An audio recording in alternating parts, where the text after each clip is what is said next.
శ్రీమాత్రే నమః, శ్రీ గురుభ్యో నమః. తదుపరి కన్యారాశి వారికి సంబంధించి 12వ స్థానంలో కుజుడు మరియు కేతుగ్రహ సంచారం అనేటువంటిది ఉంది. ఖర్చులకు సంబంధించి ఏవైనా సరే వినోదాలు వీటికి సంబంధించి ఖర్చు పెట్టడం కానీ, లేదా ఎవరైనా మీ యొక్క బంధువులు ఎవరైనా ఉంటే వారి ఇంట్లో ఏవైనా సరే వివాహాది క్రతువులు కానీ, ఉపనయనాలు కానీ, ధోతి ఫంక్షన్లు కానీ, ఏమైనా మెచ్యూర్డ్ అయిన ఫంక్షన్స్ కానీ, ఇలాంటివి ఏమైనా, లేదా ఇంకే రకమైనటువంటి ఆర్థిక సాయం మీ నుంచి వారు అడుగుతారు, ఇవ్వడం జరుగుతుంది. తిరిగి మళ్ళీ మీ దాకా రావడం కష్టంగా జరుగుతూ ఉంటుంది. ఇలాంటివన్నీ కూడా ఈ యొక్క కన్యారాశి వారి యొక్క జాతకరీత్యా ఈ యొక్క జూలై నెలలో జరిగేటువంటి అవకాశం ఉంది. ఆరోగ్య సంభావితమైనటువంటి ఇబ్బందులు ఉంటాయి. మోకాల నొప్పులు విపరీతంగా ఉంటాయి. ముఖ్యంగా వృద్ధులు లేదా 4 పదులు దాటిన వాళ్ళు ఈ యొక్క కాళ్ళు మోకాళ్ళ నొప్పులతో ఇబ్బంది పడి బాధపడేటువంటి అవకాశం కనిపిస్తూ ఉంది. వీరు సాధారణంగా కన్యారాశి వాళ్ళు ఎలా ఉంటారు అనంటే, కీలకమైనటువంటి నిర్ణయాలు తీసుకునేవారు, అంటే ఒక రాజు దగ్గర మంత్రి స్థానంలో ఉండేటువంటి వాళ్ళు. వీరిని కూడా భూతత్వ రాశి కింద మనం పరిగణలోకి తీసుకోవాలి. సాత్వికులు, అనవసరమైనటువంటి గొడవకు వెళ్లకుండా ఉండేటువంటి వారు, అవతలి వారు దూషించినా సరే వారికి ఎక్కడ ఎలా సమాధానం చెప్పాలో అలా సమాధానం చెప్పేటువంటి వాళ్ళు. ఎటువంటి ఎక్స్పీరియన్స్ లేనటువంటి పని ఎవరన్నా పరీక్షించడానికి అప్పగించినా సామర్థ్యవంతంగా దాన్ని పూర్తి చేసేటువంటి కెపాసిటీ ఉన్నవాళ్ళు. ఇవన్నీ కూడా వీరి యొక్క లక్షణాలు.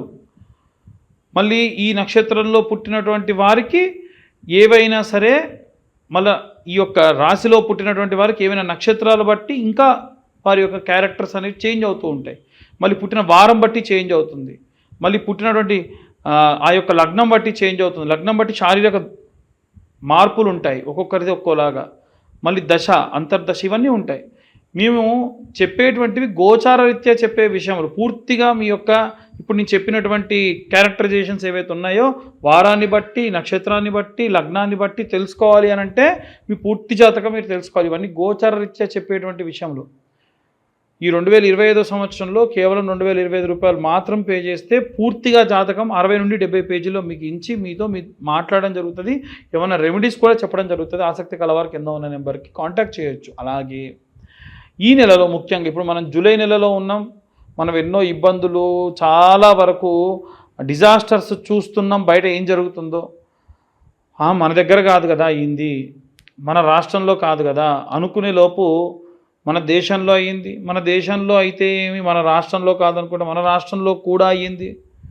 ఎక్కడో దాకా ఎందుకండి, మొన్న పక్క రాష్ట్రంలో ఉన్నటువంటి కర్ణాటకలో ఆ IPL మ్యాచ్ గెలిచిన తర్వాత జరిగిన స్టాంప్యాడ్లో 30-40 మంది చనిపోయారు కదా. కాబట్టి ఏది మన దాకా కాదు, మనది కాదు కదా, చూద్దాంలే వచ్చినప్పుడు అనుకుంటే మన దాకా వచ్చిన తర్వాతకి ఏమీ చేయలేం. కాబట్టి జాగ్రత్తగా ఉండండి, అంతకుమించి ఏం లేదు. టైం బాగాలేదు, ఏం కూడా ప్రయోగాలు చేయకండి. టైం బాగాలేదు, ఏదైనా ప్రయోగాత్మకమైన బిజినెస్లు చేయకండి. టైం బాగాలేదు, ఉన్న మంచి జాబ్ను వదిలిపెట్టి ఇంకో జాబ్ మారకండి. టైం బాగాలేదు, ఎందుకు? టైం బాగాలేదు, వాతావరణం బాగాలేదు, మేము దూర ప్రయాణాలు వెళ్ళకండి. టైం బాగాలేదు, వరదలు వస్తుంటే ఎవరు ప్రయాణం చేయమన్నారండి? కాబట్టి ఇలాంటివి చోటు చేసుకునే అవకాశం ఉంటుంది. చాలా జాగ్రత్తగా ఉండండి, ఆచితూచి నిర్ణయాలు తీసుకోండి. అనవసరమైనటువంటి ప్రలోభాలకు మీరు లొంగకండి. ఇవన్నీ కూడా మనం రెగ్యులర్గా చూసేటువంటి పరిణామాలను బట్టి గోచారరీత్యా చెప్పేటువంటి విషయములు. ముఖ్యంగా చూసుకున్నట్టయితే కన్యారాశి వారికి సంబంధించి గతంలో ఆరోగ్య సమస్యలు ఏవైతే ఉన్నాయో అవన్నీ కూడా మళ్ళీ తిరగబెట్టే అవకాశం ఉంది. ఎప్పుడు కూడా ఉక్కు మనుషుల్లా మనం ఉండం కాబట్టి జాగ్రత్తగా ఉండాలి. తీసుకునేటువంటి నిర్ణయాలు కూడా చాలా ఆలోచనాత్మకంగా ఉండాలి, చాలా ప్రతిష్టాత్మకంగా ఉండాలి. ఇక ఉన్నటువంటి కన్యారాశిలో ఉన్నటువంటి అన్ని వర్గాల వారు కూడా, సినీ రాజకీయ రంగాల వారు కానివ్వండి, అందరూ కూడా ప్రత్యేకంగా కరుంగలి మాల లాంటివి ధరించడం మంచిది. పబ్లిక్ డొమైన్లో ఉన్నటువంటి వాళ్ళు ఆ మాల కావాలి అంటే కింద ఉన్న నెంబర్ కాంటాక్ట్ చేసి తెలుసుకోవచ్చు. మీ గోత్రం పేర్లు పంపిస్తే మీ గోత్రం పేర్లతో పూజ చేసిన తర్వాతకే మీ దాకా అందించడం కూడా జరుగుతుంది. ఇవన్నీ కూడా గోచారరీత్యా చెప్పేటువంటి విషయంలో మాత్రమే.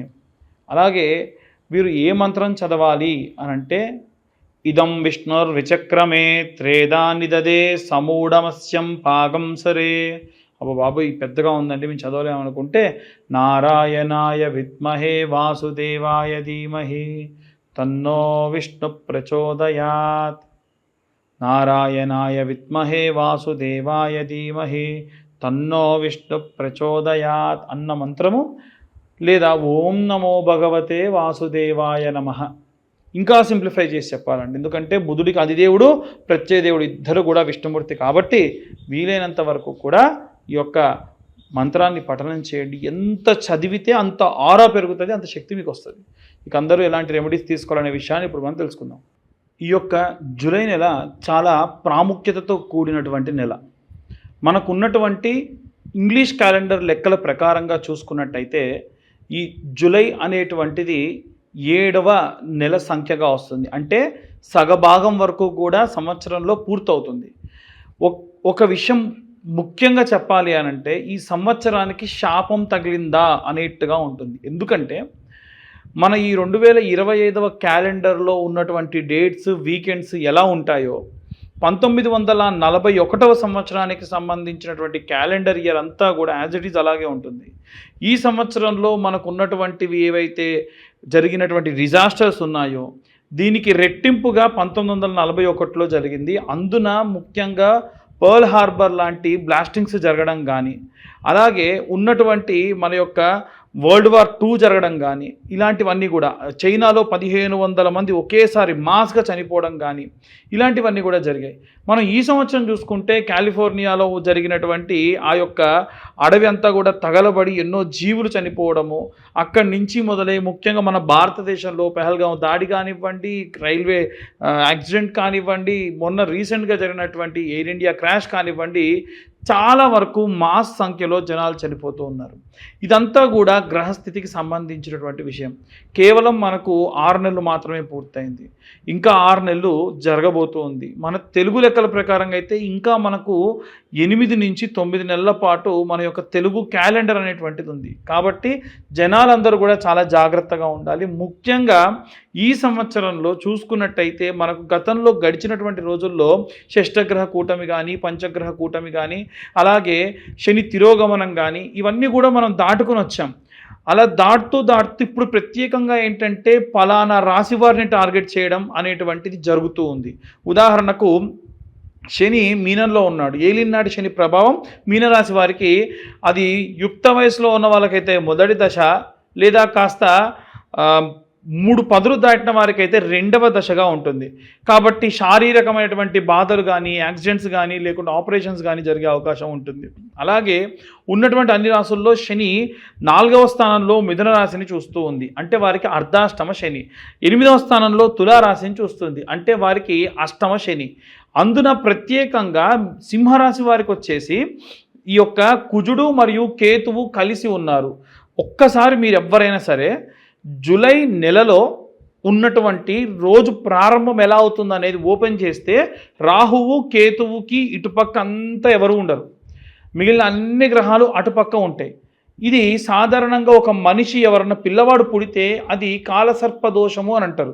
అంటే కాలసర్పదోషం అంటే ఏది అంత సులువుగా జరగదు, ఏది అంత ప్రశాంతంగా జరగదు, అన్ని ఇబ్బందులతో ఉంటారు, మనదాకా వచ్చి పనులన్నీ కూడా వెళ్ళిపోవడం జరుగుతుంది, ఇలాంటివన్నీ కూడా జరుగుతూ ఉంటాయి. కాబట్టి జూలై నెలలో అందరూ కూడా చాలా జాగ్రత్తగా ఉండండి. ముఖ్యంగా ఇంట్లో ఉన్న గృహిణులు దయచేసి మీకున్నటువంటి ఆచారాలు పద్ధతులు పాటించండి. ఎట్టి పరిస్థితుల్లో ప్రతి శుక్రవారము ఆదివారము అమ్మవారికి సంబంధించి కుంకుమార్చన చేయండి. ఎన్నో మార్లు నేను ఇంతకు ముందు కూడా ఈ విషయం చెప్పాను. చిన్న పసుపు ముద్దను తయారు చేసుకొని శుక్రవారం నాడు కుబేర కుంకుమతోని కుంకుమార్చన చేయండి. పచ్చకర్పూరము కుంకుమ కలిపిన కుంకుమతో కుంకుమార్చన చేయండి. వారమంతా కూడా ఆ కుంకుమని ఇంట్లో ఉన్న వాళ్ళకు పెట్టి పంపించండి. తులసి కోటలో పూజ చేసినప్పుడు ఆ తులసమ్మ దగ్గర ఉన్న మట్టి కొంచెం తీసి బాగా వస్త్రకాగితం అంటారు మెత్తగా చేసి అది కుంకుమలో కలుపుకోండి, పచ్చకర్పూరం కలుపుకోండి, దానివల్ల పురుగు పట్టదు. అలా ఎందుకు అనంటే అపమృత్యు భయాన్ని తీసేస్తుంది తులసి యొక్క మట్టి. అలాగే విద్యార్థుల విషయానికి వస్తే ఈ సంవత్సరం విద్యా వ్యవస్థలో విపరీతమైనటువంటి మార్పు వచ్చే అవకాశం ఉంది. అంటే ఇప్పటి వరకు మనం చదువుకున్నటువంటి విద్య ఏదైతే ఉందో వాటన్నిటికీ కూడా అసలు ఎవ్వరూ ఊహించినటువంటి మార్పులు జరిగే అవకాశం ఉంది. పిల్లలందరూ కూడా మేధా దక్షిణామూర్తికి సంబంధించినటువంటి ఈ యొక్క జపము మంత్రము లాంటివి చదువుకోవడం, స్తోత్రం కనీసం రోజు ఒకసారి వినడం చాలా మంచిది. అలాగే ఎవరైతే ఉద్యోగస్తులు ఉంటారో అనవసరమైనటువంటి పోకడలకు పోయి ఉద్యోగాన్ని మారాలనేటువంటి దాని జోలికి పోకుండా వీలైనంత వరకు కూడా బృహస్పతి గ్రహానికి సంబంధించిన జపం చేసుకోండి. ఆ మంత్రం ఏమిటంటే గురు అరిష్టేతు సంప్రాప్తే గురు పూజాంచకారయే గురుధ్యానం ప్రవక్ష్యామి పుత్ర పీడోపశాంతయే. అలాగే ఈ యొక్క వ్యాపారస్తులందరూ కూడా వీలైనంత వరకు కనక పుష్యరాగము అనేటువంటి స్టోన్ని లాకెట్గా కానీ లేకుంటే కనక పుష్యరాగాన్ని ఉంగరంగా మాత్రమైనా సరే ధరించడం చాలా చాలా శ్రేయస్కరం. అలాగే ఎవరైతే వ్యాపారస్తులు ఉంటారో వీరు మాత్రం వ్యాపారం అభివృద్ధి చెందాలి అని అంటే నిత్యము నైమిత్తిక కర్మలు చాలా చేయాలి. ఒక గ్లాస్లో ఒక నిమ్మకాయ ప్రతిరోజు కూడా మార్చడం లాంటివి కానీ, మీ యొక్క వ్యాపార స్థలంలో ఉన్నటువంటి అమ్మవారి ఫోటోకి పసుపు కొమ్ములతోని అల్లి ఒక దండలా వేసుకోవడం కానీ, ఇలా నిమ్మకాయ ఎండుమిరపకాయలతోని అమర్చి దిష్టిగా కట్టుకోవడం కానీ, ప్రతి వారం వారం మార్చుకోవడం కానీ, పటికను పెట్టుకోవడం కానీ, వ్యాపార స్థలం అంతా శుచిగా ఉంచుకోవడం కానీ, ప్రతిరోజు కూడా వ్యాపార స్థలం విడిచి వెళ్ళేటప్పుడు ఒక పేపర్, ఇంత పొడుగు పేపర్ అడుగున కొంచెం కాల్చి కుడివైపు 3 సార్లు ఎడంవైపు ఒకసారి తిప్పి అక్కడ పడేసి వెళ్ళడం లాంటివి చేయడం వల్ల వ్యాపారానికి ఉన్నటువంటి నరదృష్టి, నరదోష, నరఘోషం అంతా కూడా పోతుంది. అలాగే ఈ యొక్క అన్ని వర్గాల వారు, ముఖ్యంగా సినీ రాజకీయ రంగాల వారు పబ్లిక్ డొమైన్లో ఉంటారు కాబట్టి వీలైనంత వరకు కూడా నరదృష్టి లేకుండా ఉండాలి అంటే కరుంగలి మాల లాంటివి ధరించడం మంచిది. కరుంగలి మాల మనం పనికి వెళ్ళేటప్పుడు వేసుకొని వెళ్ళడము, తర్వాత తిరిగి రాగానే స్నానం చేసి పూజ చేసుకునేంత వరకు దాన్ని ధరించడం, తర్వాత తీసి పక్కకు పెట్టడం, నిద్రించేటప్పుడు కానీ భోజనం చేసేటప్పుడు కానీ దాన్ని ధరించకుండా ఉండడం, ఇలాంటివి చేస్తే మంచిది. రైతులు, చేతి వృత్తులు, కుల వృత్తులు చేసేవారు కూడా ఈ కరుంగలి మాలను ధరించవచ్చు. ఈ మాలకున్న ప్రత్యేకత ఏమిటంటే మీ మనస్సు బాలేదు, ఏదో దేవాలయానికి వెళ్ళి ఓం నమ శివాయ, గణపతి దేవాలయానికి వెళ్ళి గం గణపతయే నమః అన్న మంత్రము ఆ మాలతో అలా జపం చేయండి. ఈ మాల జపం చేసేటప్పుడు ఏదైనా వస్త్రం చేతి కప్పుకొని చేయండి. ఈ మంత్రం చెప్పినటువంటి జపమాల మెడలో ధరించడానికి బాగుంటుంది, ధరించవచ్చు. వేరే ఏ మాల అలా ధరించడానికి కుదరదు. ఈ కరుంగలి మాల కావాలి అని ఉంటే కింద ఉన్న నెంబర్ కాంటాక్ట్ చేయండి. మీరు ప్రత్యేకంగా ఈ యొక్క మాలని మా యొక్క నెంబర్కి కాల్ చేస్తే, ఇంకోటి ఏంటంటే మీ గోత్రం పేర్లు పంపిస్తే మేము ఆ యొక్క పూజాధిక్రతువు చేసి మీకు ఆ మాలను మీ దాకా కొరియర్ చేయడం కూడా జరుగుతుంది. అలాగే ఎవరైనా సరే ఇంటి నిర్మాణానికి సంబంధించి కూడా అనవసరమైనటువంటి ధనాన్ని వెచ్చిస్తూ ఉన్నారు కాబట్టి వీలైనంత వరకు కూడా ఈ యొక్క ఇంటి నిర్మాణం చేసేటప్పుడు, అలాగే ఇల్లు ఏమన్నా వాస్తురీత్యా బాగాలేదని మార్చేటప్పుడు అనవసరమైన ఖర్చు చేయకుండా ఇల్లు వాస్తురీత్యా బాగాలేకపోతే మర్చ యంత్రం అనేటువంటిది పెట్టుకోవచ్చు. ఇక అన్ని వర్గాల వారికి సంబంధించి ఒకే ఒక్క మంత్రం, ఓం క్లీం కృష్ణాయ వాసుదేవాయ హరయే పరమాత్మనే ప్రణతక్లేశనాశాయ గోవిందాయ నమో నమః. ఇంతకు మునుపు మనం ఏ రాశి వారికి ఆ రాశి వారికి ఒక్కొక్కరుగా కూడా మనం మంత్రం చెప్పుకున్నాము. ఇప్పుడు ఈ నెలలో అందరూ కూడా ఈ మంత్రాన్ని జపం చేయడం కానీ పఠనం చేయడం కానీ విపరీతమైనటువంటి శక్తినిస్తుంది. ఈ 2025 సంవత్సరం మాస్గా ఇంకా చాలా జరిగేటువంటి అవకాశాలు ఉన్నాయి. పెట్రోల్ ట్యాంకర్స్ లాంటివి బ్లాస్ట్ అవ్వచ్చు. పిల్లలకు, ముఖ్యంగా చిన్న పిల్లలకి ఎవరికైనా సరే మాస్గా మెడిసిన్ పడక ఫుడ్ పడక చనిపోయే అవకాశాలు ఉంటాయి. కాబట్టి ఎటువంటి నెగ్లిజెన్సీతో ఉండకండి. దయచేసి 7-8 నెలల పాటు జాగ్రత్తగా ఉండండి. తర్వాత వచ్చే కాలం ఎంతో శుభదాయకంగా ఉంటుంది. సర్వే జనా సుఖినో భవంతు. స్వస్తి.